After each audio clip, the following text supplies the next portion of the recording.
dan nilai-nilai dasar ASN.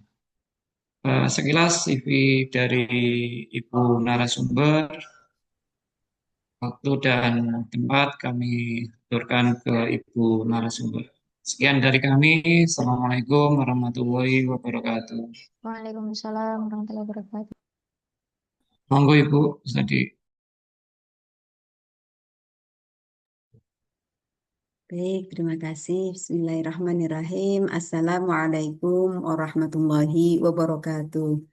Waalaikumsalam Waalaikumsalam warahmatullahi warahmatullahi wabarakatuh. wabarakatuh. Bismillah, alhamdulillah, wassalatu wassalamu ala rasulillah wa ala alihi wa ashabihi wa man tabi'ahu ila yaumil qiyamah. Qala rabbi syrah li sadri wa yassir li amri wa hlul uqdatam min lisani yafqahu qawli amma ba'd. Yang kami hormati rekan-rekan panitia dari Mas Nanang yang mengantarkan, kemudian ada Bu Hima, ada siapa lagi ini? Mas Nanang dan Bu Hima ya. Kemudian juga rekan-rekan seluruh panitia yang lain yang mungkin saat ini belum bergabung. Bapak Ibu, rekan-rekan kami seluruh calon pegawai negeri sipil Angkatan 41 dan 42 yang kami hormati. Alhamdulillah pada kesempatan pagi hari ini kita bersama bisa bertemu dalam forum yang insya Allah mubarak ini. Kita sampaikan rasa syukur kita kepada Allah, kepada Tuhan Yang Maha Kuasa atas segala nikmat karunia-Nya. Hari ini kita masih diberikan nikmat sehat, nikmat sempat, nikmat nikmat yang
Terpantau ya, Bapak Ibu. Sih, Pak, terpantau. Oh, oke.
Mohon maaf teman-teman, ini tadi tiba-tiba nggak tahu kenapa laptopnya lag sendiri. Mohon maaf ya.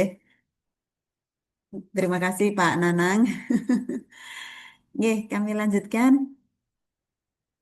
eh ya, selanjutnya sholawat serta salam mari senantiasa kita sampaikan kepada Nabi kita, kepada junjungan kita, kepada kekasih kita Nabi Muhammad Sallallahu Alaihi Wasallam.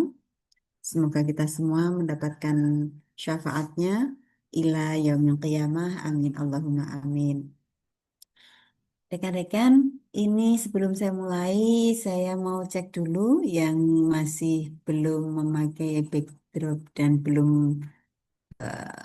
videonya belum jalan. Nadia Salsabila, Mela Fauzia,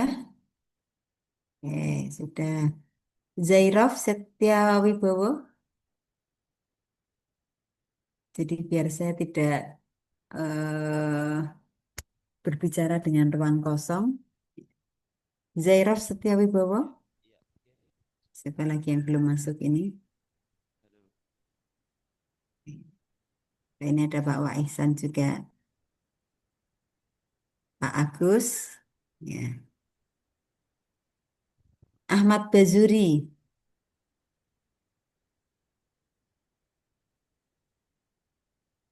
Halda, oh sudah masuk. Hadir, hadir. Rifki Ivanda, itu bajunya siapa yang di belakang itu?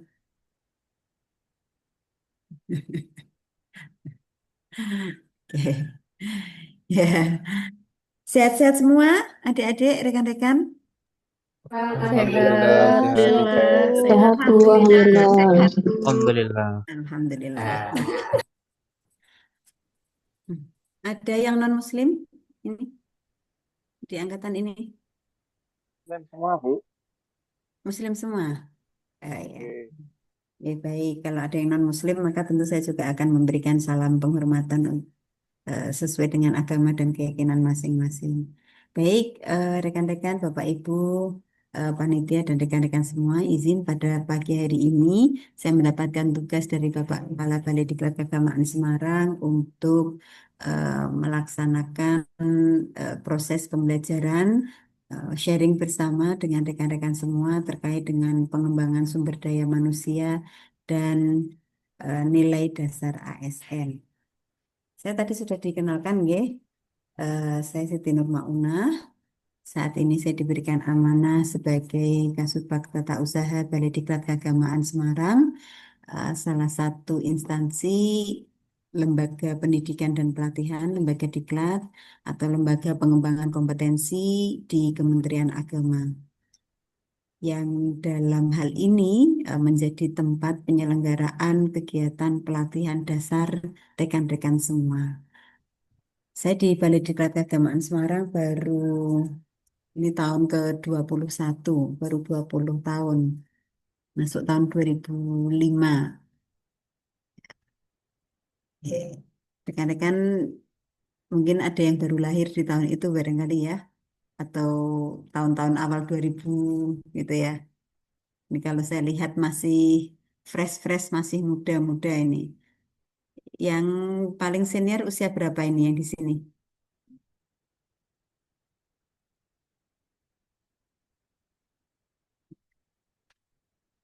Ini masih fresh graduate semua ini ya. Tahun Izin, 90 Ibu. ada yang 90. Oh ya, siapa ini tadi? Ya, baik. Saya akan menyampaikan materi dan diskusi dengan rekan-rekan semua. Izin saya share screen. Sebentar.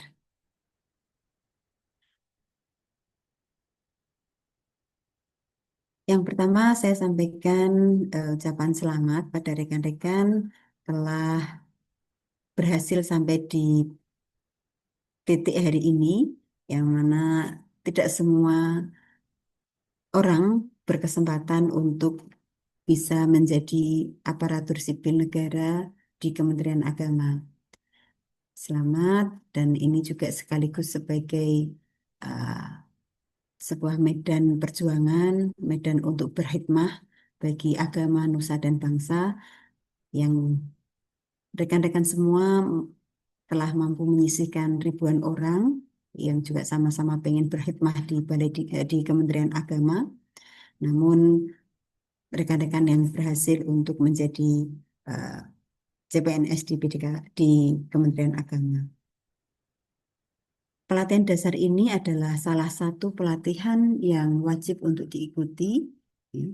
Yang ini juga akan menentukan nanti bisa diangkat atau tidaknya rekan-rekan menjadi pegawai negeri sipil. Di amanat peraturan undang-undang, rekan-rekan sebelum bisa diangkat menjadi PNS, harus salah satu persyaratannya adalah harus mengikuti dan lulus dalam kegiatan pelatihan dasar ini. Kenapa ini wajib dilaksanakan? Kenapa ini wajib harus diikuti? Tentunya ini adalah kebijakan pemerintah, pertimbangan pemerintah bahwa untuk bisa menjadi PNS harus mengikuti pelatihan dan pengembangan kompetensi untuk bisa mengikuti apa nilai bagaimana dan bagaimana tentang regulasi sebagai PNS, tentang tata nilai, tentang struktur, tentang kode etik, tentang nilai dasar dan lain-lain yang diperlukan untuk nanti sebagai bekal rekan-rekan dalam menjalankan tugas sebagai aparatur sipil negara. Mumpung ini masih di awal, kira-kira pada siap enggak untuk mengikuti pelatihan ini? Siap atau tidak untuk diangkat menjadi PNS di Kementerian Agama? Siap, Bu. Siap. Siap, Ibu. Siap. Oke, baik, Alhamdulillah. Kalau siap, mari tunjukkan kesiapan rekan-rekan melalui komitmen dan tidak hanya komitmen pelaksanaan, tapi juga nanti sampai mengikuti sampai dengan akhir. Karena ada juga, ya, ini kami sampaikan, tahun kemarin kami mendapatkan informasi dari Biro Kepegawaian yang kebetulan mengikuti kegiatan Latsar, menyampaikan materi di pelatihan dasar ini, bahwa ada 9 CPNS yang tidak bisa diangkat menjadi PNS karena tidak mengikuti dan tidak lulus kegiatan pelatihan dasar di Kementerian Agama se-Indonesia. Ya, ada 9 CPNS yang dinyatakan tidak bisa memenuhi syarat diangkat menjadi PNS karena tidak mengikuti kegiatan ini sampai dengan tuntas, sampai dengan lulus. Kebetulan 9 tersebut tidak ada di Balai Diklat Keagamaan Semarang. Jadi yang kemarin disampaikan itu CPNS di wilayah Balai Diklat Keagamaan yang lain. Sebagai informasi, Balai Diklat Keagamaan Semarang ini adalah salah satu Balai Diklat yang ada di Kementerian Agama. Ya. Di ada 14 Balai Diklat se-Indonesia dan 2 Loka Diklat Keagamaan se-Indonesia dari Aceh sampai Papua. Masing-masing memiliki tugas, ya, di bawah koordinasi, di bawah arahan secara administratif oleh Sekretaris Badan Litbang dan Diklat, secara substantif, teknis substantif oleh Pusbangkom, eh, Manajemen Kepemimpinan dan Moderasi Beragama, serta Pusbangkom Sumber Daya Manusia Pendidikan dan Keagamaan. Dan Balai Diklat Keagamaan Semarang ini kami sampaikan Bapak Ibu adalah bagian, ya, dari, ya, struktur organisasi di atas kami, di eselon 1 kami, Badan Moderasi Beragama dan Pengembangan Sumber Daya Manusia Kementerian Agama. Wilayah kerjanya, ya, meliputi seluruh Provinsi Jawa Tengah dan Daerah Istimewa Yogyakarta. Jadi kalau berbicara tentang eh, berbicara tentang bagaimana pengembangan kompetensi SDM di wilayah Provinsi Jawa Tengah dan Daerah Istimewa Yogyakarta, maka ini menjadi tugas dan tanggung jawab kami dalam penyelenggaraan kegiatan tersebut. Tentu hal ini tidak bisa kami lakukan sendiri, tapi juga terkait dengan eh, unsur-unsur yang lain, stakeholder yang lain. Baik, izin share untuk materi ini.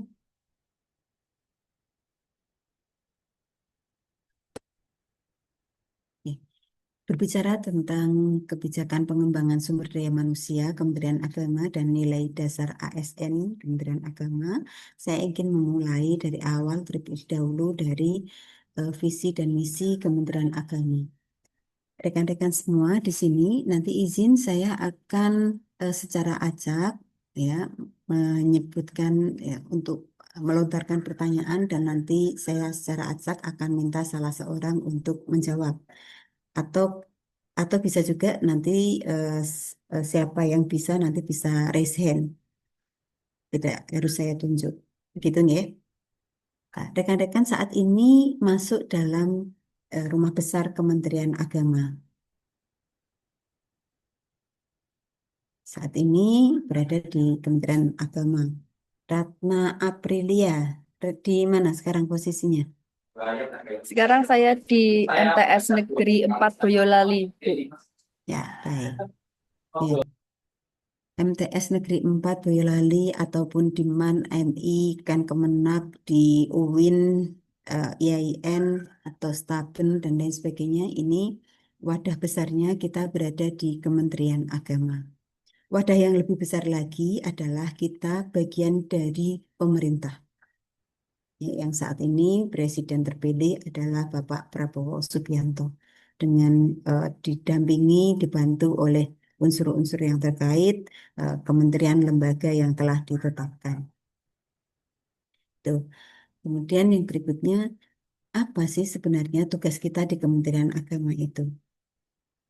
Meskipun kita memiliki tugas dan peran masing-masing, ada yang sebagai guru, ada yang sebagai penyuluh, ada yang sebagai penghulu, sebagai dosen, sebagai peranata humas, sebagai peranata komputer, atau apapun yang lain jabatan masing-masing, ya, perlu untuk disadari bersama kita berada di wadah Kementerian Agama. Kita perlu untuk tahu sebenarnya negara memberi mandat apa kepada Kementerian Agama. Apa tugas dari Kementerian Agama?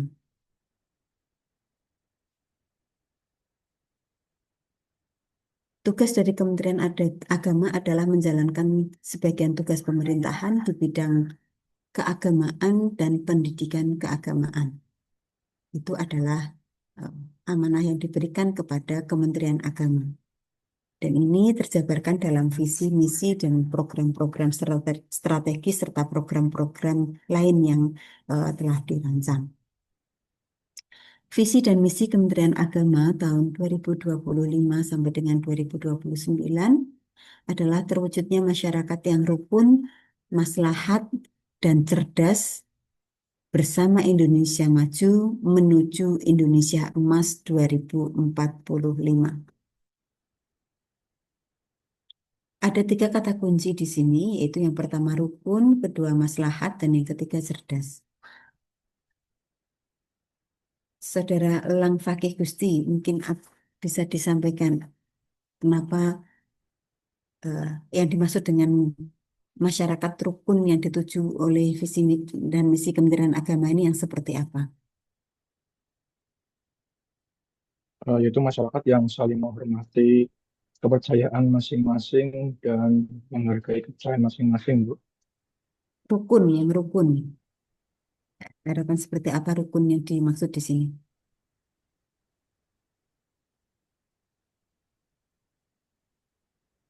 Rukun berarti tentram dalam menjalani ibadah masing-masing di rumah ibadat masing-masing, Bu, tanpa ada gangguan dari yang lain. Ya, baik.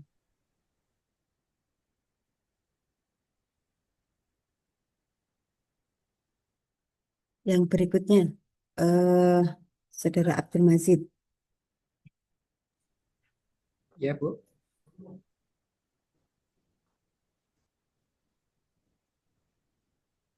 Masih yang sama terkait pertanyaannya, Bu. Ya, Eh, terkait kehidupan beragama yang rukun, yaitu kalau menurut saya kehidupan agama yang mana tidak mendiskreditkan satu sama lain, karena setiap agama tentunya memiliki ajaran dan memiliki keyakinannya masing-masing. Jadi tidak saling menyalah-nyalahkan, tetap pada jalurnya masing-masing. Baik. Untuk yang mau izin ke belakang, mohon izin saja gitu ya, enggak usah ditulis ke belakang atau ke toilet dan nanti segera bergabung kembali. Ya, disilakan. Oke. Yang berikutnya, untuk visi misi yang berikutnya, silahkan.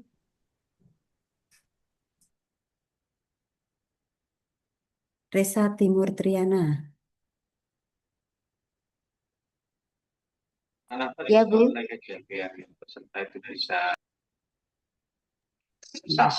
Maslahat itu yang seperti apa? Pripun, Bu? Maslahat itu seperti apa? Kementerian Agama.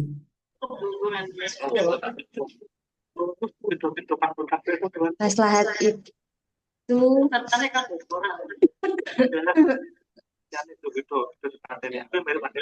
Ini yang kepentingan bocor orang apa banyak, ya? Bu.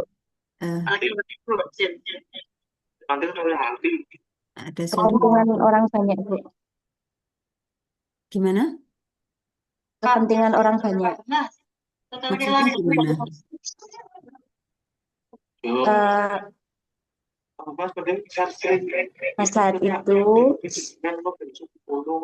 kepentingan untuk bukan hanya diri sendiri, tapi kalau orang kebanyakan halayak umum. Dulu ya sampai minggu baik informasikan ke bapak juga sambil kamu ya baik Gimana suaranya? Ini yang ya, baik. Yang berikutnya maslahat ya. Tadi maslahat kepentingan orang banyak. Ada yang memberikan pendapat yang lain? Syamsul Khairul Rahim. Saya Ibu. Siapa ini? Silakan. saya itu Ya, Andreas Iriansyah. oke. Menurut saya maslahat itu dari Kementerian Agama sebisa mungkin memberikan kebaikan apa ya, outputnya memberikan kebaikan kepada semua masyarakat tanpa terkecuali, tanpa membeda-bedakan itu agama apa ras apa dan lain sebagainya. Seperti itu Ibu. Ya, baik. Izin menambahkan Ibu, Ya, silakan. menurut saya masalah yaitu segala sesuatu yang membawa manfaat bagi manusia dan menolak mafsadat atau kerusakan. Gitu. Ya, baik. Ya. Yang berikutnya yang ketiga. Ya, Saya, yang Bu. ketiga, silakan. Cerdas. Silakan. Monggo. Yang tadi Mbak-mbak tadi, siapa tadi yang resen tadi?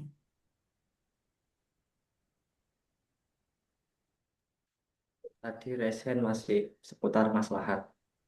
Oh, sebentar masalah Saya cerdas. tadi Bu yang riset. Oke, monggo silakan. Eh, untuk kehidupan masyarakat yang cerdas di sini artinya masyarakat aktif memanfaatkan pengetahuan, kemudian memanfaatkan keterampilan dan juga teknologi yang ada untuk meningkatkan kualitas hidup masyarakat itu sendiri dan dalam menghadapi masalah yang dihadapi dalam kehidupan sehari-hari. Oke, intinya cerdas itu bisa adaptif terhadap perubahan, bisa menyikapi perubahan, ya, dan bisa cerdas untuk menentukan apa yang mesti dilakukan, apa yang perlu untuk dilaksanakan. Baik, itu visi dari Kementerian Agama. Selanjutnya misi dari Kementerian Agama. Misi dari Kementerian Agama yang pertama meningkatkan kualitas kehidupan beragama yang rukun dan berorientasi pada kemaslahatan. Jadi rukun ya, rukun itu meminimalisir konflik. Kemudian juga bagaimana dari perbedaan-perbedaan yang ada tetap terbangun sebuah harmoni kerjasama yang masing-masing saling menghargai, masing-masing bisa saling bekerja sama. Dan orientasinya pada kemaslahatan. Kemaslahatan itu ya, maslahat itu asal kata dari apa? Kalau dari bahasa Arabnya ini saleh ya, kemudian masdarnya menjadi maslahat, kebaikan untuk semua, kemaslahatan. Jadi eh, impact atau dampak dari kerukunan itu tidak hanya menjadikan masyarakat yang rukun itu sendiri, tapi juga bagaimana kerukunan itu bisa membawa kebaikan bagi semuanya. Itu misi yang pertama. Kemudian misi yang berikutnya, meningkatkan kualitas pendidikan agama, pendidikan umum berciri khas agama, pendidikan keagamaan, dan pesantren. Kualitas pendidikan agama ini yang ada di madrasah-madrasah.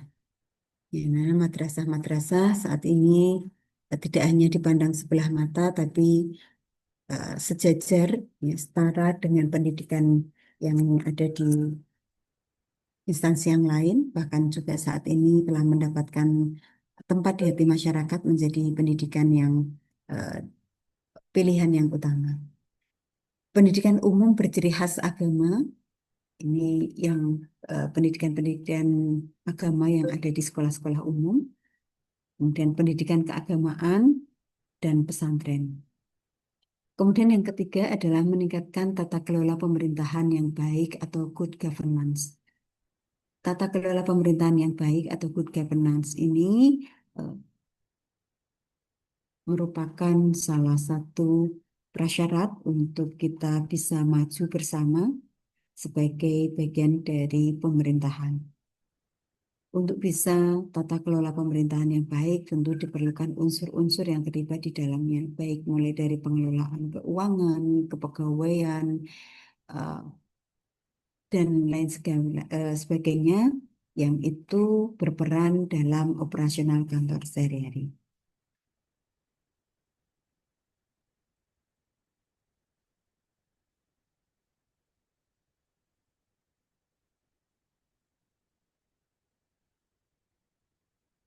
Untuk visi dan misi ini ada yang mau ditanyakan atau mau ditambahkan?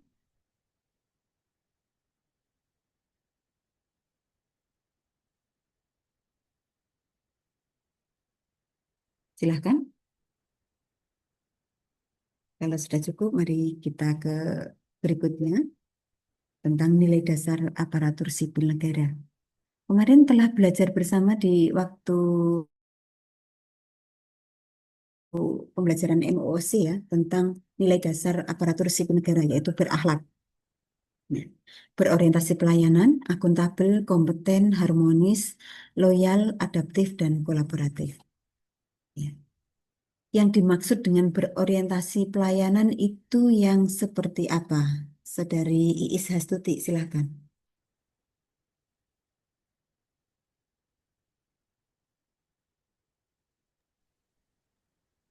Baik, Ibu, izin menjawab. Nah, menurut saya, berorientasi pelayanan itu memberikan pelayanan yang terbaik dan melakukan dengan seadil-adilnya, begitu, Tanpa diskriminasi ya. tanpa diskriminasi, betul. Ya. Terus orientasi pelayanan yang seperti apa yang ingin diberikan? Yang mampu memberikan atau memecahkan suatu permasalahan yang terjadi, begitu, Bu. Meskipun itu bukan bidang tugasnya atau Yang bagaimana? sesuai tugas dan fungsinya, begitu. Saudari Laini Aisyah Safaah bisa ditambahkan.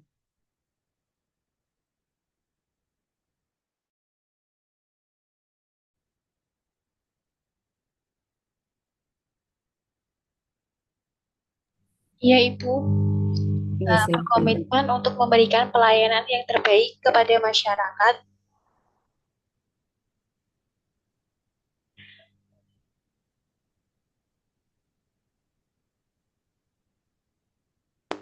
Layanan apa saja itu? Ya yang terkait SOP-nya, Bu. Hmm.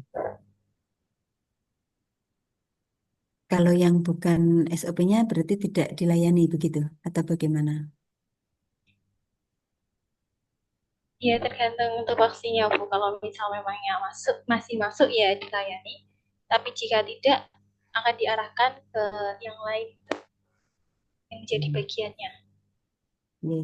Berorientasi pelayanan itu tentu kita yang pertama yang perlu kita perhatikan adalah apa peran dan fungsi kita, yang kita layani apa, standar minimal pelayanannya apa, itu kita perlu untuk tahu.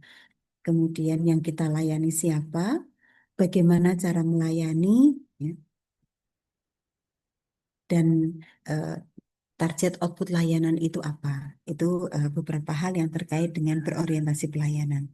Tapi ketika kita Bismillah kita melakukan pelayanan dengan sepenuh hati, insya Allah akan eh, bisa eh, sesuai dengan apa yang menjadi harapan dari masyarakat. Ya. Kita ini abdi negara dan abdi masyarakat yang melayani apa yang menjadi kebutuhan masyarakat. Tentu sesuai dengan tugas kita dan kita performa terbaik yang bisa kita berikan, tapi sekiranya itu bukan merupakan tugas kita, tentu kita tetap melayani dengan baik dan kita bantu arahkan ke yang dituju. Tapi kita harus tahu terlebih dahulu apa saja yang menjadi layanan dari Kementerian Agama. Karena ya masyarakat kan tahunya kita sebagai eh, PNS di Kementerian Agama, sebagai ASN di Kementerian Agama. Ya, bahkan kadang kalau di kampung itu ya ini orang Kemenak yang disuruh berdoa misalnya, mimpin tahlil misalnya. Itu hal-hal kecil yang ada di masyarakat. Baik. Untuk berorientasi pelayanan ini mensyaratkan pada diri kita untuk selalu meningkatkan pengetahuan, keterampilan, ya, dan kemampuan. Kita jangan hanya berhenti, sudah berhenti cukup, tidak mau belajar lebih lanjut, tidak mau memberikan layanan yang lebih. Gitu. Ini yang berikutnya, setelah berorientasi pelayanan, silahkan Andika Ahmad Maulana. Ya, Ibu. Ya, Untuk yang saya pahami tentang yang kedua yaitu akuntabel, di mana pegawai ASN yang akuntabel adalah pegawai ASN yang bekerja dengan jujur, bertanggung jawab, dan transparan, sehingga kerjanya bisa dipertanggungjawabkan kepada masyarakat, atasan, dan Tuhan. Mungkin seperti itu, Ibu. ya. Akuntabel ya. Apa saja yang perlu dipertanggungjawabkan itu?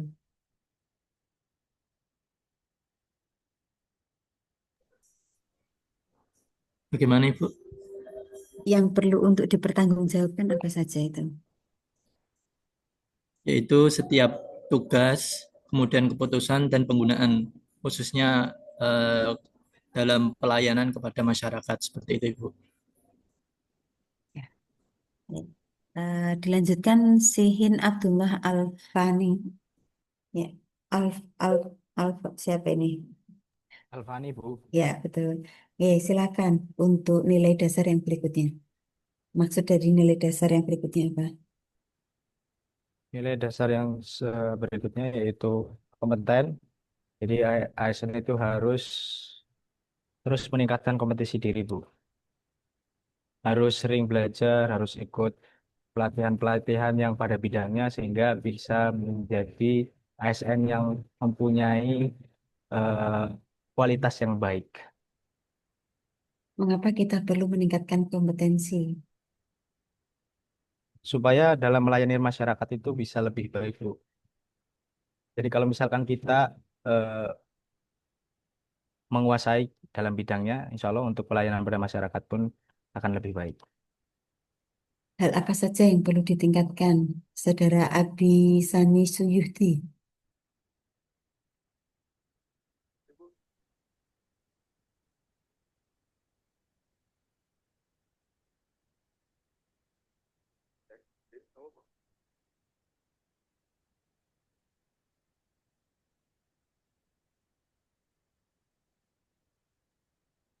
Belum ada suaranya, Saudara Abisani.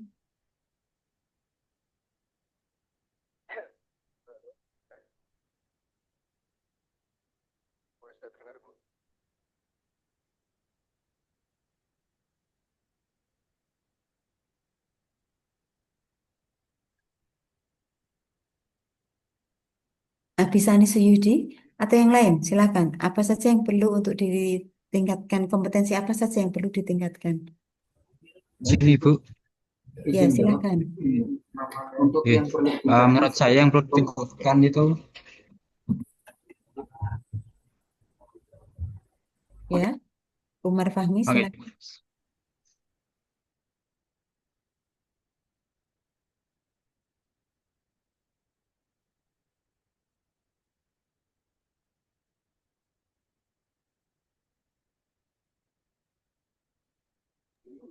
Baik Ibu, izin menjawab Ibu. Kalau menurut saya kompetensi apa namanya yang perlu ditingkatkan yaitu adalah eh, pengetahuan kita terhadap tugas kita, terus skill kita, terus meningkatkan pelayanan kita kepada masyarakat nantinya dan ini kan semakin hari kan perkembangan zaman semakin maju lagi. Jadi terutama di bidang teknologi kita juga harus bisa menguasai agar kerja kita nantinya ke depan bisa maksimal dan bagus seperti itu. Baik. Secara umum ada, ini saya sekalian ketika tanya jawab seperti ini juga sekalian materi masuk ya. Ada tiga, eh, ada tiga yang kompetensi dasar yang perlu untuk selalu ditingkatkan. Ya, pengklasifikasiannya ada tiga. Yang pertama adalah kompetensi teknis. Yang kedua adalah kompetensi manajerial. Dan yang ketiga adalah kompetensi sosial kultural.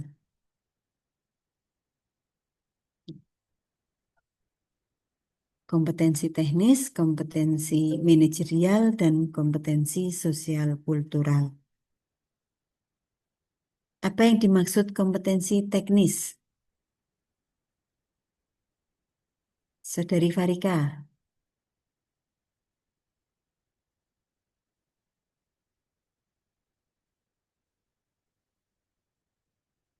Masih di mute? Selamat siang, Bu Uun.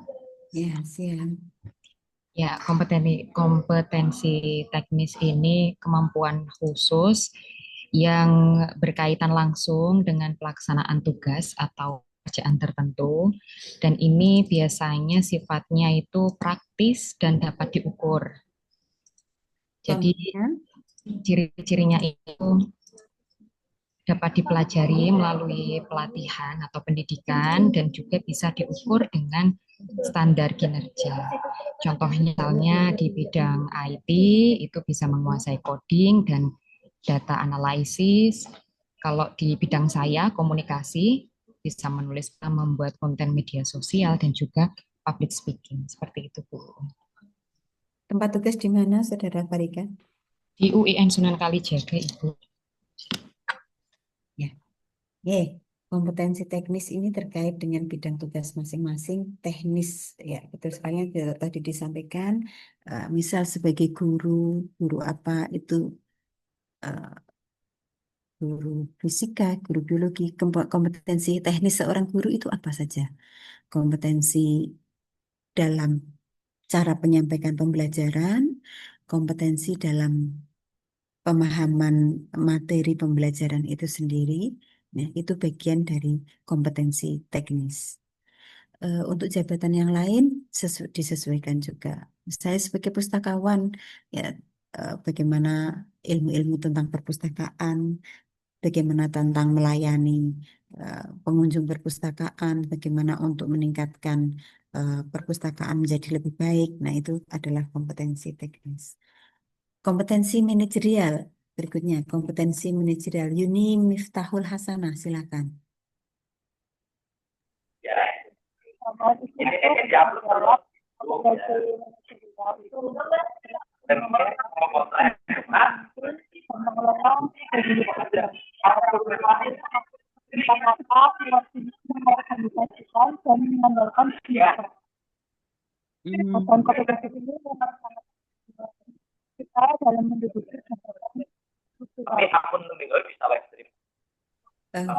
Kurang terdengar jelas ya. Backsound di belakang ada banyak. Muhammad Khairul Mizan, silakan. Nggih, itu terkait kompetensi teknis. Mohon maaf itu tadi kompetensi teknis nggih. Manajerial. Oh, manajerial. Terkait kompetensi manajerial menurut saya itu kompetensi bagaimana kita memanage setiap tugas yang diberikan kepada kita secara maksimal dan melaksanakan tupoksi yang diberikan kepada kita sehingga waktu yang kita laksanakan tidak terbuang sia-sia. Ya, baik. Untuk kompetensi manajerial itu intinya lebih ke bagaimana memanage peran kita.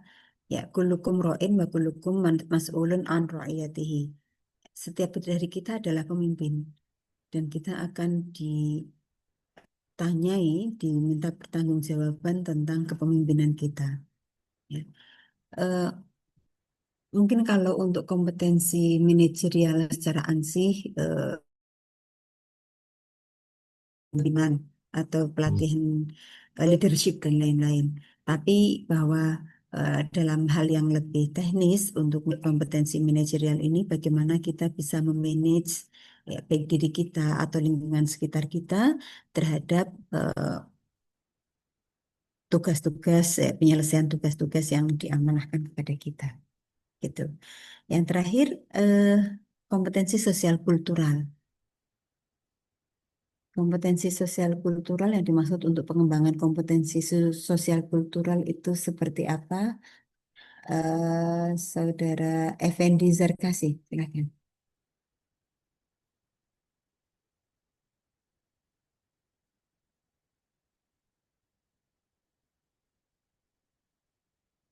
Effendi Zarkasi masih di mute? Apakah suara saya terdengar, Bu? Ya, terdengar. Untuk kompetensi sosiokultural sendiri itu terkait kemampuan untuk berinteraksi dan berkomunikasi di lingkungan sekitar secara efektif melalui pertimbangan latar belakang dan sosial budaya. Seperti itu. Baik. Dimas Agil Pangestu, ada yang mau disampaikan terkait dengan ini? Baik, terdengar Bu suara saya. Ya, terdengar. Menurut saya, kompetensi sosial kultural itu bagaimana kita memahami, menghargai, dan mungkin berinteraksi dengan sesama dari berbagai latar belakang agama, suku. Itu menurut saya. Ya. Ada yang mau menambahkan? Izin Ibu, menambahkan Ibu. Mohon izin, Bu. Ya, silakan yang pertama yang Putra tadi terlebih dulu. Oke. Sosial kultural, kompetensi sosial kultural ini berkaitan dengan cara kita berinteraksi dengan masyarakat macam dalam hal agama, suku, dan budaya. Sehingga nanti ke depannya memiliki wawasan kebangsaan yang bagus seperti itu. Terus memahami juga lingkungan budaya yang ada di tempat tugas kita, teman kita sendiri seperti itu, Bu. Ya, baik. Intinya untuk pengembangan kompetensi sosial kultural adalah kita untuk senantiasa mengembangkan kompetensi dalam kita karena kita adalah bagian dari masyarakat. Yang betul yang disampaikan, kita bukan pribadi yang berdiri sendiri. Kita bukan makhluk alien, ya, yang terasing dari peran-peran sosial kemasyarakatan kita. Oleh karena itu, perlu untuk kita mengatur keseimbangan ya, antara kerja-kerja baik kerja kita antara tugas-tugas kita, kemudian juga peran kita di masyarakat. Karena ketika di masyarakat pun kita juga membawa nama Kementerian Agama, kita juga membawa nama pemerintah. Itu yang terkait dengan nilai berakhlak yang kedua. Nilai berakhlak yang ketiga, silahkan tadi yang Mbak-Mbak. Ini Abdullah Munif kok enggak kan videonya apa backdropnya kosong masih di mana ini Abdullah Munif? Ini Bu, settingannya agak agak agak ada gangguan ini. Ini saya pakai dua HP juga, jadi saya ada dua di sini. Oh iya. Iya. Mohon maaf Bu, Iya, punya nanti laptopnya. Iya, iya, masih mungkin nanti bisa diperbaiki laptopnya. Iya. Ya, monggo silahkan.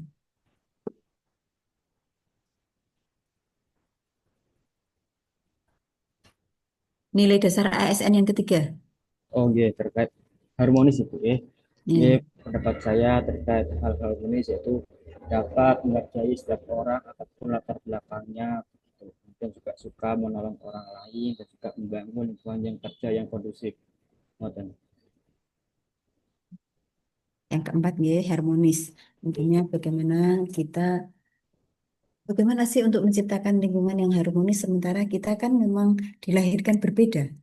Ada banyak perbedaan suku, agama, budaya, belum perbedaan karakter individu dan lain-lain. Seperti apa kita menyikapi hal tersebut? Surya Cahaya Nugraha. Ya baik Ibu. Untuk menyikapi perbedaan, tentu kita harus saling menghargai, entah itu nanti agamanya berbeda, terus ras sukunya berbeda, tentu kita harus menghargai dan saling menghormati perbedaan-perbedaan tersebut. Jadi nantinya kita lebih menonjolkan kebersamaan, jangan sampai nanti perbedaan-perbedaan itu bisa menjadi konflik seperti itu, Ibu. Baik. Eh, yang berikutnya loyal. Irhamni, Saudara Irhamni, silahkan. Baik Ibu, berkaitan loyal dalam nilai dasar ASN tentunya kita sebagai aparatur sipil negara harus setia dan berdedikasi kepada bangsa dan negara. Kemudian loyal di sini itu juga menggambarkan bahwa apa namanya kita sebagai ASN harus mementingkan kepentingan negara di atas kepentingan pribadi. Seperti itu. Seperti itu. Kita loyal itu kepada siapa? Loyal di sini tentunya kita kepada masyarakat karena kita di pemerintahan itu bertugas melayani masyarakat, tentunya kita loyal terhadap masyarakat itu. Masyarakat yang seperti apa yang kita perlu loyal itu? Contohnya mungkin ketika saya ditempatkan di madrasah, tentunya saya harus loyal terhadap madrasah yang mana di sini saya mempunyai tugas dan tanggung jawab untuk melayani putra putri kita, kemudian untuk mencerdaskan anak-anak kita seperti itu. Contoh kecil. Baik. Ainaya Gustin, ada masukan yang lain terkait dengan loyal?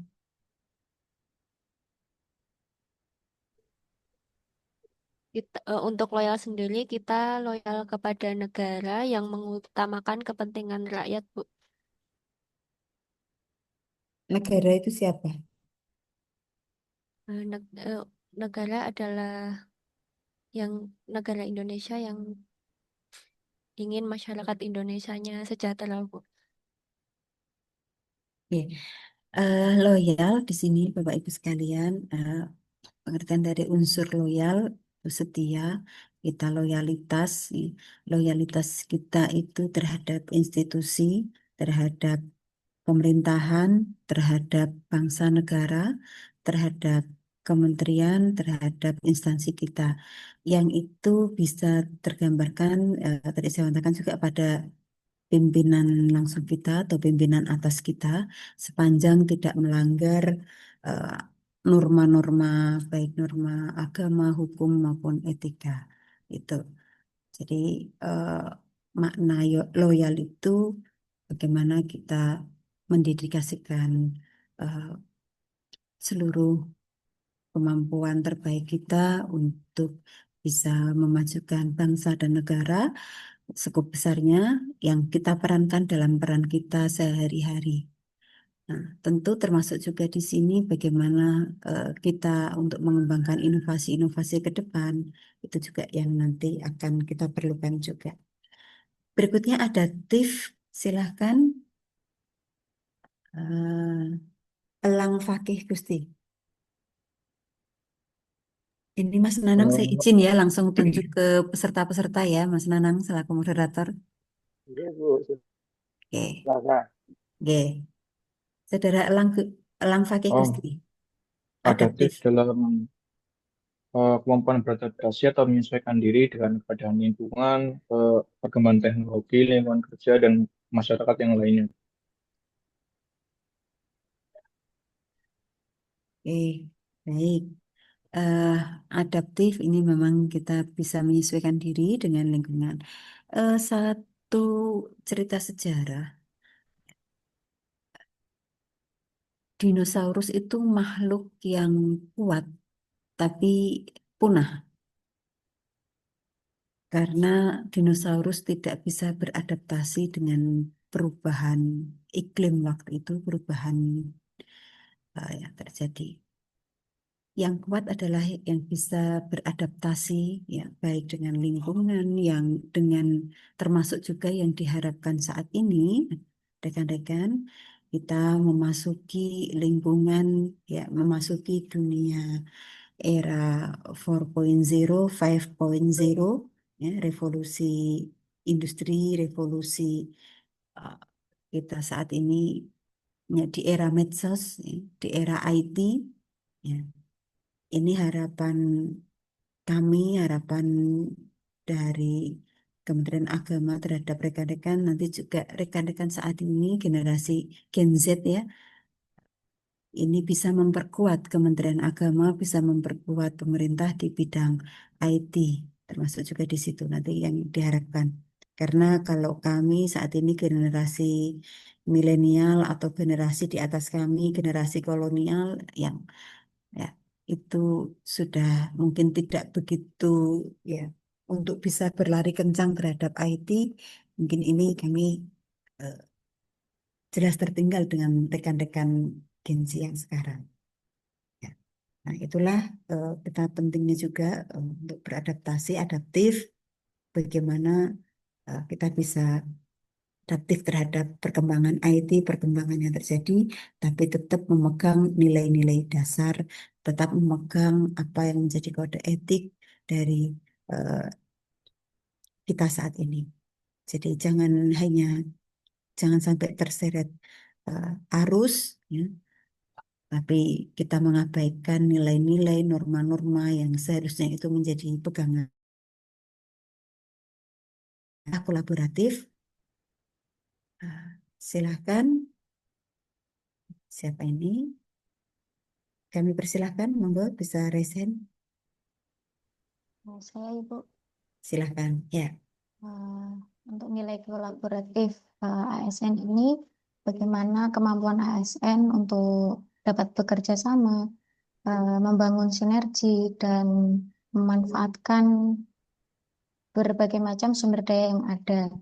Jadi bisa bekerja sama melalui kerjasama lintas sektoral di wilayah masing-masing. Kalau contoh penyuluh agama bisa bekerja sama dengan lintas sektoral yang ada di wilayahnya seperti puskesmas, kemudian di kecamatan dan lain sebagainya. Oke, baik. Jadi itu ya kolaboratif intinya kita bisa bekerja sama, berkolaborasi dengan yang lain. Eh, untuk bisa berkolaborasi, untuk bisa kolaboratif itu satu spirit dasar yang perlu untuk kita pegang adalah bahwa kita ini bukan Superman. Kalau ada film Superman atau lah Superman is Dead ya. Kita ini bukan Superman atau kalau Putri Superwoman, tapi kita adalah super team. Kita adalah super team. Begitu.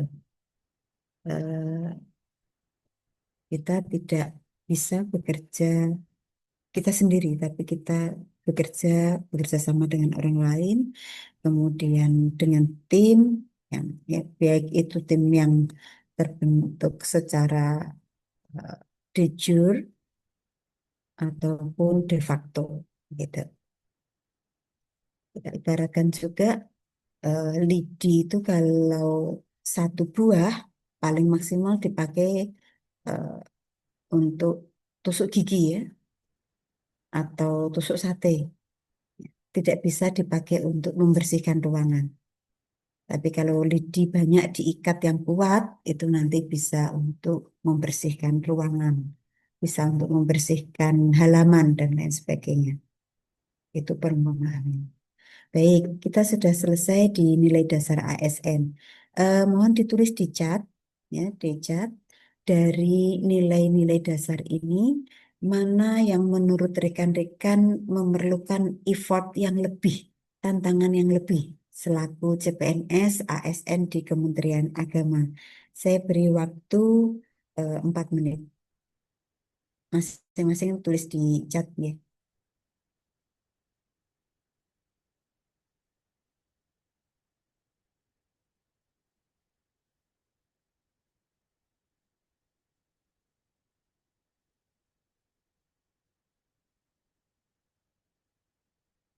Beserta alasannya ya.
Oke, sudah ada 20, 21, monggo, masih 2 menit lagi.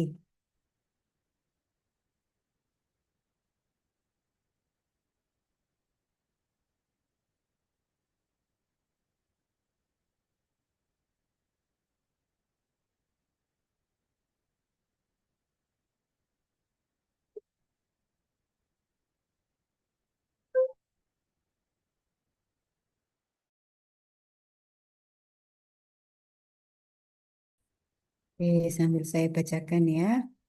Ini yang acak saya baca.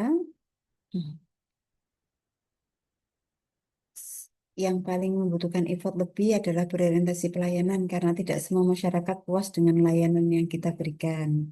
Rahma Rizky Amalia. Ya,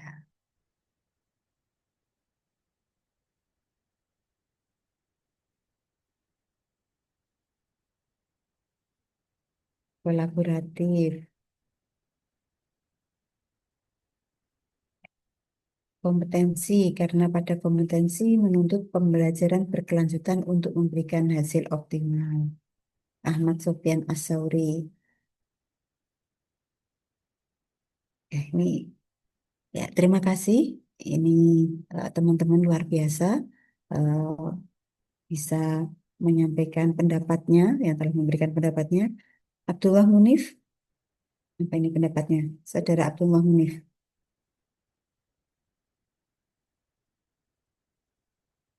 Iya, Bu. Kalau saya terkait kompetensi ya, kompeten ya, karena memang mengingat ada pembaruan diri khususnya dalam kompetensi teknis, kompetensi manajerial, sosial, kultural. Nah, Ini itu mana kan videonya Abdullah Munif? ini tadi Bu yang terkendala di Oh ya ya, silakan Oke. lanjut. Oke.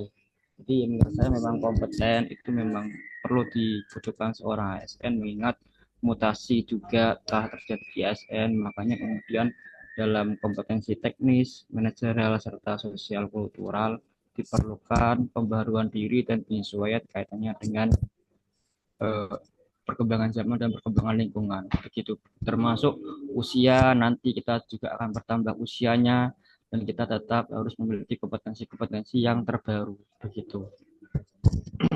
Oke, baik. Nabi kita Nabi Muhammad SAW memberikan suri tauladan yang luar biasa kepada kita, menyampaikan bahwa kita akan menuntut ilmu sejak dari buayan sampai ke liang lahat. Kemudian bahkan eh, menuntut ilmu diberatkan sampai ke negeri Cina. Ini maksudnya apa? Eh, Spirit dari pengembangan kompetensi adalah kita menjadi manusia pembelajar. Kita mau mencari ilmu, ya, menjadi manusia pembelajar. Memang ini yang berat karena apalagi kalau kita merasa kita sudah cukup, ya, kita merasa sudah tahu, kita merasa sudah bisa, kita merasa eh, merasa merasa sudah top, ya, merasa sudah memiliki nilai-nilai plus banyak yang lain, sehingga kita tidak perlu untuk mengembangkan kompetensi diri kita. Justru ketika kita berada pada titik itu, sebenarnya kita eh, sedang pada fase kita menjadi mati suri. Ya, karena apa? Ya, karena dunia di sekitar kita itu tidak berhenti. Dunia di sekeliling kita itu senantiasa bergerak, berputar. Ada kebijakan baru, ada regulasi baru misalnya. Yang ini menuntut kita untuk belajar, menuntut kita untuk beradaptasi. Itu di lingkungan terdekat kita. Ayat pertama yang turun, ya, adalah Iqra, ya. Karena ini kita muslim semua, ya, saya akan menautkan dengan ajaran-ajaran agama Islam. Iqra, ya, artinya adalah kita membaca. Membaca tidak hanya yang tersurat tapi juga yang tersirat. Jadi kita dituntut untuk kita tahu, kita mengerti apa yang eh, ada, kita mengerti apa Iqra untuk membaca itu tadi. Nah, disinilah rekan-rekan, ya, pentingnya untuk pengembangan kompetensi itu dengan kita menjadi ASN pembelajar sepanjang hayat. Barangkali di sini ada yang sudah S3, ada yang sudah mungkin sudah ilmunya sudah luar biasa, tapi saya tetap mengingatkan diri saya dan rekan-rekan semua apa yang menjadi sabda Nabi kita tadi, untuk kita tetap menjadi pembelajar sepanjang hayat dari sejak kita buayan sampai ke liang lahat. Jadi, dan yang di sini untuk bisa menjadi pembelajar sepanjang hayat itu kita perlu untuk mengosongkan gelas pemikiran dan pengetahuan kita untuk bisa diisi dengan pengetahuan-pengetahuan yang baru berikutnya. Salah satu doa favorit Nabi kita, Nabi Muhammad, ketika pagi hari adalah doa untuk Allahumma inna nas'aluka ilman nafi'a wa rizqan thayyiba wa amalan mutaqabbala. Ya Allah, kami mohon kepadamu agar Engkau memberikan kami ilmu yang bermanfaat, rezeki yang luas, yang baik, dan amal yang Engkau terima, yang diterima, yang taqabbala. Bahkan dalam salah satu riwayat hadis, Nabi menyebutkan Nabi Muhammad merasa tidak terberkahi dalam satu hari jika dalam satu hari tersebut tidak bertambah ilmu. Ini sebuah hal yang luar biasa, semangat yang luar biasa. Nabi Muhammad sebagai gudangnya ilmu bahkan merasa tidak terberkahi dalam satu hari ketika dalam hari tersebut tidak bertambah ilmu. Ini menjadi eh, lecutan bagi kita untuk mengikuti jejak beliau, untuk senantiasa mencari mencari ilmu. Ilmu yang seperti apa? Tentu bukan berhenti di mencari ilmu itu sendiri, tapi bagaimana untuk menjadi ilmu yang bermanfaat. Karena kalau kita berhenti di mencari ilmu, maka sebenarnya kita egois. Ilmu hanya untuk diri kita. Jadi mencari ilmu tidak hanya untuk diri kita, tapi bagaimana ilmu tersebut bisa bermanfaat baik bagi diri kita, lingkungan sekitar kita, ya, masyarakat, agama, negara, nusa bangsa. Gitu. Berikutnya ini saya membaca Nadia Rosliani dari UIN Wali Songo, loyal. Bukan sulit loyal pada Pancasila dan NKRI, namun loyal pada pemerintah karena banyak kebijakan pemerintah yang kurang sesuai dengan value diri saya. Ada yang relate seperti ini? Mana Nadia Rosliani? Jadi saya Ibu Ya, kebijakan pemerintah apa yang kurang sesuai dengan value diri sampean? eh, yang ada dalam pikiran saya yang pertama adalah jujur ya Bu, Ya, makan bergizi gratis itu saya kurang cocok dengan value diri saya. Soalnya eh, kebijakan itu kan harusnya diambil melalui ini dulu ya Bu, uji coba dulu, lalu evaluasi dulu, melihat apakah ini efektif atau tidak. Dan saya melihat kebijakan MBG saat ini tuh apakah sudah dilakukan evaluasi atau belum pun saya kurang tahu. Dan hasilnya gimana, apakah efektif atau tidak gitu. Dan kalau saya lihat sih sebenarnya kalau untuk mengatasi stunting itu kurang efektif ya Bu. Karena stunting itu harusnya diatasi mulai dari ibu hamil, bukan sejak mereka SD. Karena kalau misalnya mereka mengatasi stunting tapi kok memberikan makan sejak SD itu bukan mengatasi stunting Ibu, itu hanya mengatasi kelaparan. Gitu, terima kasih. Berpikir kritis itu penting karena itu salah satu kecakapan yang diperlukan di abad 21. Ya, tapi ini ya saya di sini saya juga akan menyampaikan ya karena saat ini posisi rekan-rekan sebagai aparatur sipil negara. Ya, ada tugas dan fungsi aparatur sipil negara. Coba Saudari Mela Fauzia cari apa tugas dan fungsi ASN.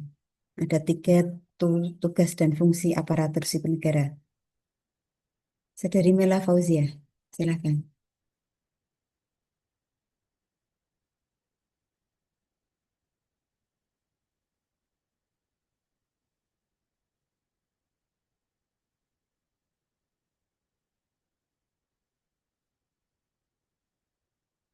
Tidak ada suaranya, Mela Fauzia?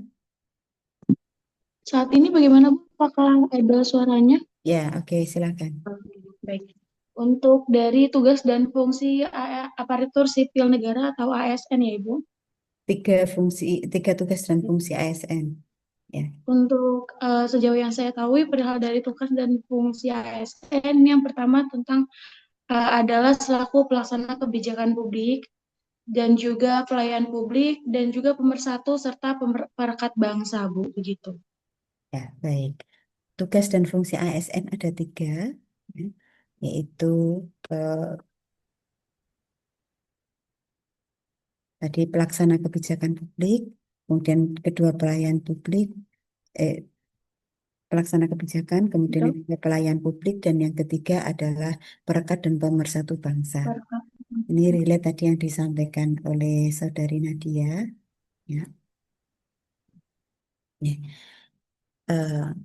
Ini saya sampaikan juga ya kepada rekan-rekan adik-adik selaku ASN, bukan saya kemudian ini ya, tapi ini saya menjelaskan peran dan tugas kita. Eh, kita sebagai pelaksana kebijakan publik. Pelaksana kebijakan publik itu berarti apa yang sudah di eh, kebijakan apa yang sudah ditetapkan oleh pemerintah. itu terlepas dari sesuai atau tidak dengan value diri kita, sesuai atau tidak, tapi peran kita saat ini adalah sebagai ASN. Salah satu tugas dan fungsinya adalah pelaksana kebijakan publik. Maka apa yang telah diputuskan sebagai sebuah kebijakan, mau atau tidak mau, itu kita melaksanakan. Tentu untuk proses evaluasi dan lain sebagainya ada yang nanti dibentuk tersendiri. Akan tetapi ya tetap kita berpikir kritis itu tidak apa-apa. Ya. Tapi tetap dengan disalurkan dengan cara yang baik. Begitu ya. Mohon ini untuk bisa dipahami rekan-rekan semua. Karena eh, perjalanan rekan-rekan masih panjang. Dan ini yang menjadi tugas dan fungsi ASN ya, yang jelas sudah disebutkan. Makanya dari awal tadi saya tanyakan apakah siap atau tidak untuk nanti dilanjutkan sebagai PNS, siap atau tidak untuk mengikuti kegiatan pelatihan ini. Karena masing-masing ada konsekuensinya. Ya, mungkin berbeda ketika sebelum rekan-rekan menjadi ASN, ya, misalnya sebagai wira swasta atau sebagai eh, pekerja di pabrik atau sebagai kolumnis atau sebagai apapun yang dulu peran-peran sebelum menjadi ASN. Ketika saat ini rekan-rekan sudah masuk di ASN, tentu memiliki ada regulasi tersendiri, ada kode etik, ada nilai tersendiri. Yang ini harus difahami, yang ini harus dilaksanakan. Begitu, ya. Tidak kemudian dengan yang saya sampaikan tetap kita berpikir kritis itu tetap itu bagian dari kecakapan abad 21. Tapi kemudian bagaimana kita memposisikan wilayah dan peran apa kita, ya, seperti apa untuk kita bersikap. Itu. Ya, luar biasa. Terima kasih teman-teman yang telah memberikan pendapatnya, effort masing-masing dari nilai dasar berakhlak. Eh, ini kalau dulu namanya itu masing-masing kementerian berbeda. Tapi kemudian ini dijadikan satu, ya, dijadikan satu untuk eh, apa, nilai dasar ASN berakhlak. Ini termasuk juga yang di BUMN. Ini juga ada nilai dasar pemerintah yang ini jadi nilai dasar bersama. Terima kasih. Ada macam-macam ya effortnya, tapi bahwa masing-masing effort ini tentu menjadi tantangan bagi kita ya, untuk terus senantiasa meningkatkan diri, ya, untuk terus senantiasa melakukan dan berbuat yang terbaik bagi bangsa dan negara kita, sebagaimana yang menjadi amanah kita saat ini. Ya. Dari nilai dasar ASN tersebut, rekan-rekan, tadi kami sampaikan mensyaratkan salah satunya juga untuk kita senantiasa mengembangkan kompetensi. Kompetensi, nilai dasar, nilai spiritnya adalah kita untuk menjadi ASN pembelajar yang hasil dari belajar tersebut kita gunakan untuk kebaikan, kemaslahatan, baik diri, lembaga, masyarakat di sekeliling kita.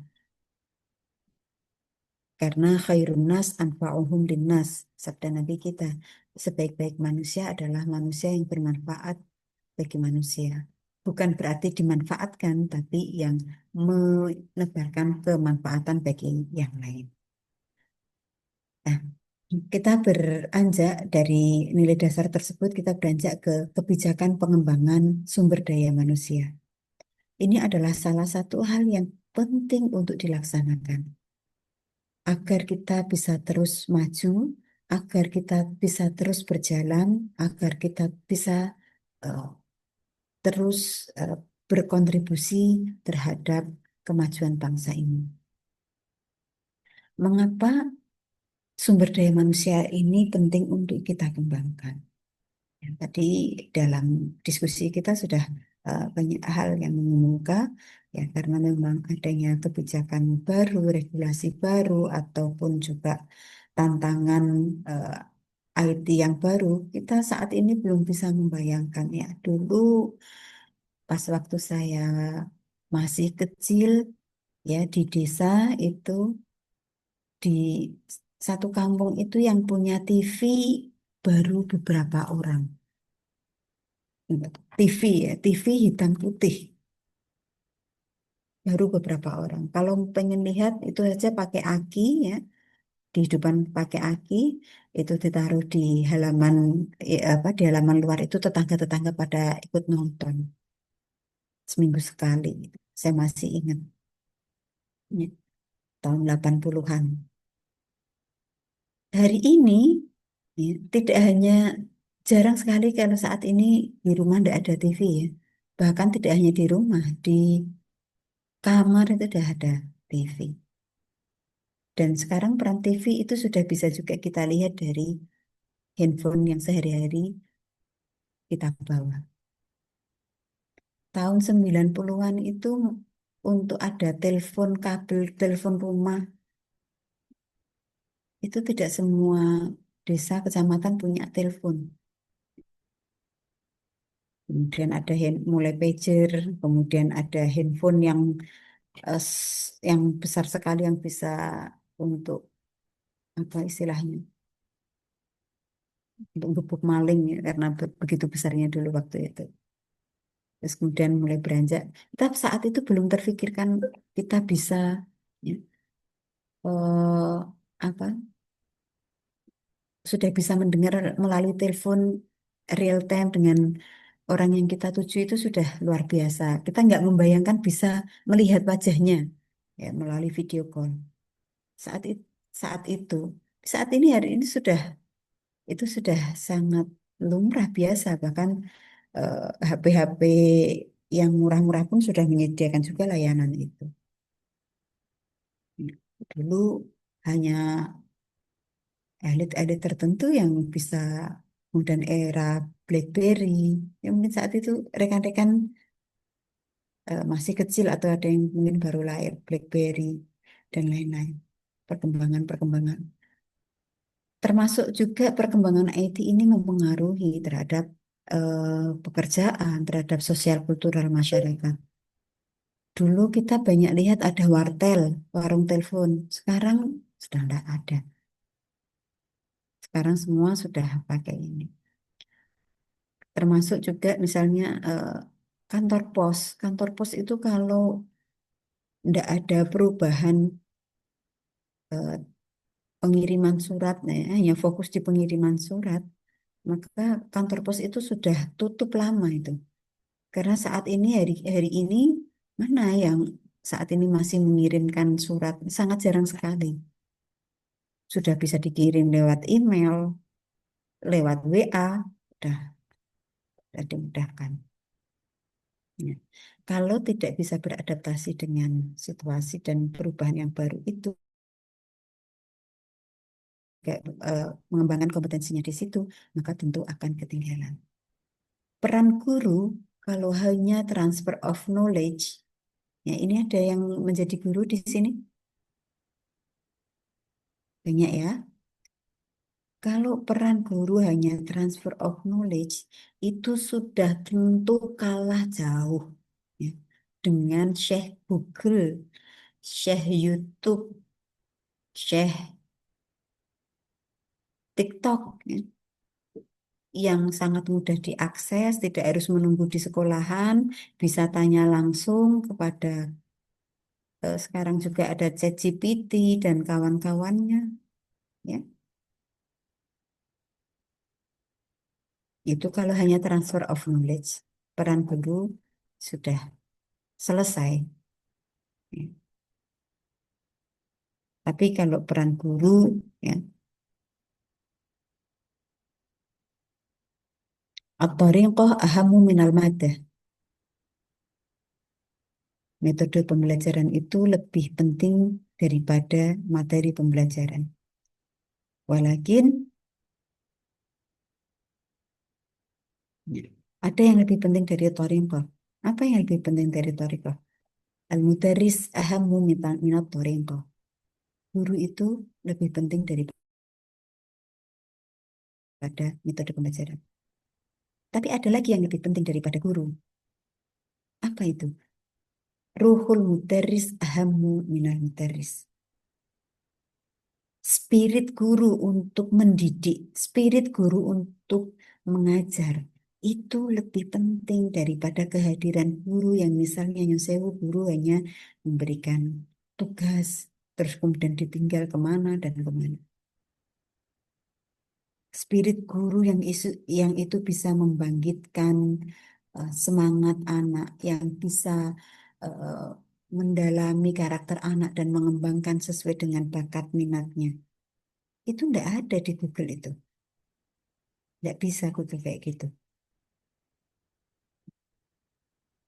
Nah, kebijakan pemerintah untuk mengembangkan kompetensi ini rekan-rekan dituangkan dalam Peraturan Pemerintah Nomor 11 Tahun 2017, Junto Peraturan Pemerintah Nomor 17 Tahun 2020.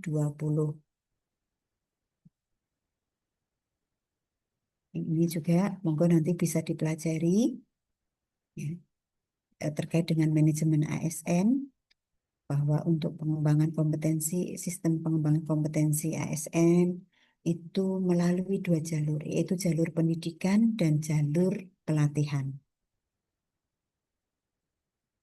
Jalur pendidikan di sini adalah pendidikan formal dan jalur pelatihan adalah jalur pengembangan kompetensi yang bisa dilaksanakan untuk baik secara klasikal ataupun non-klasikal. Ada bermacam jenis pelatihan yang dilaksanakan. Ya. Kami di sini diberikan mandat dan wewenang untuk penyelenggaraan pelatihan. Ya, pelatihan yang dilaksanakan ada pelatihan dasar, ada pelatihan kepemimpinan, ada pelatihan teknis, ada pelatihan fungsional, ada pelatihan teknis administrasi, teknis pendidikan maupun teknis keagamaan. Di sini rekan-rekan tentu kebijakan pengembangan sumber daya manusia tersebut ya diselaraskan dengan perkembangan adaptif kondisi saat ini, termasuk juga untuk IT, bagaimana pemanfaatan MOOC, Massive Open Online Course, bagaimana pemanfaatan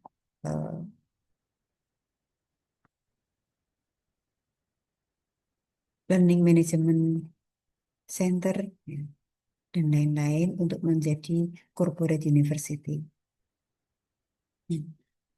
Inti pada pengembangan kompetensi ya, dan sistem yang dibangun tentu senantiasa ada perbaikan ke depan. Tapi untuk saat ini ya Balai Diklat Keagamaan Semarang tadi yang kami sampaikan di awal ya, selaku mitra rekan-rekan dalam pengembangan kompetensi ya, di wilayah kerja Balai Diklat Keagamaan Semarang yaitu di Provinsi Jawa Tengah dan Yogyakarta. Di samping Balai Diklat, di atas kami, struktur di atas kami ada Pusbangkom, Pusat Pengembangan Kompetensi.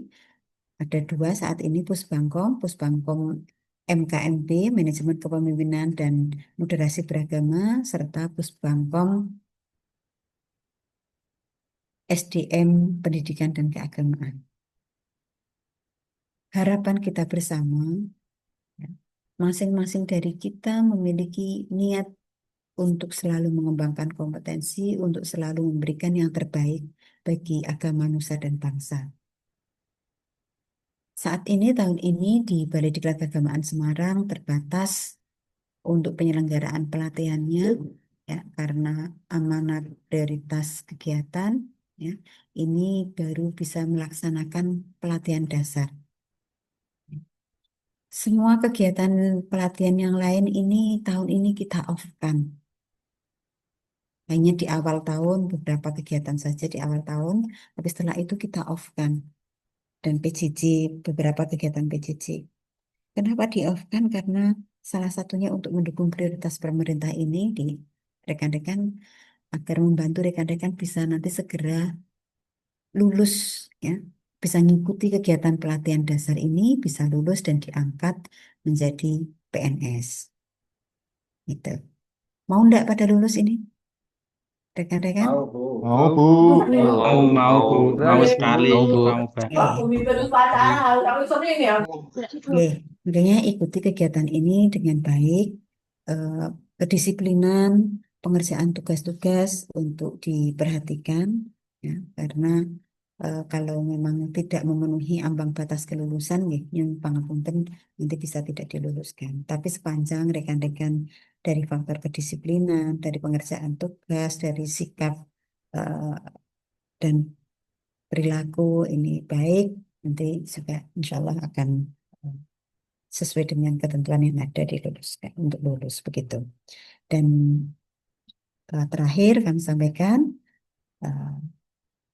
pada rekan-rekan, ya, kebijakan pengembangan SDM, kebijakan-kebijakan yang lain, ya, kita selaku ASN sebagai pelaksana kebijakan publik untuk melaksanakan kebijakan-kebijakan tersebut, tapi tidak hanya sekedar pelaksanaan kebijakan, tapi bagaimana itu tumbuh dari hati kita, tumbuh untuk integritas, untuk komitmen kita, komitmen untuk melayani, komitmen untuk mengembangkan kompetensi, komitmen untuk berbuat yang terbaik bagi agama, nusa, dan bangsa melalui peran kita sebagai ASN di Kementerian Agama.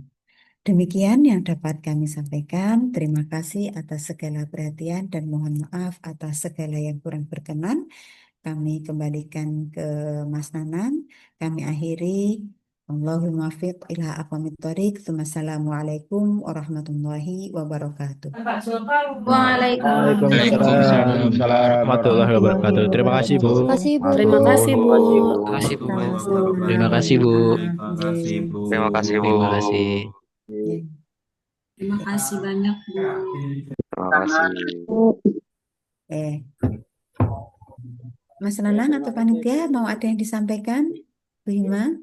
Oke, terima kasih. Oke, Nggih. terima kasih Bu. Bapak Ibu ada yang perlu ditanyakan atau kalau ada yang tanyakan silakan raise sebelum saya akhiri.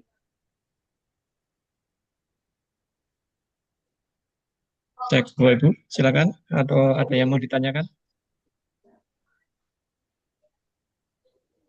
Oke. Oke. Saya kira tidak ada yang ditanyakan, Ibu. Oke. Terima kasih Bu narasumber, Bu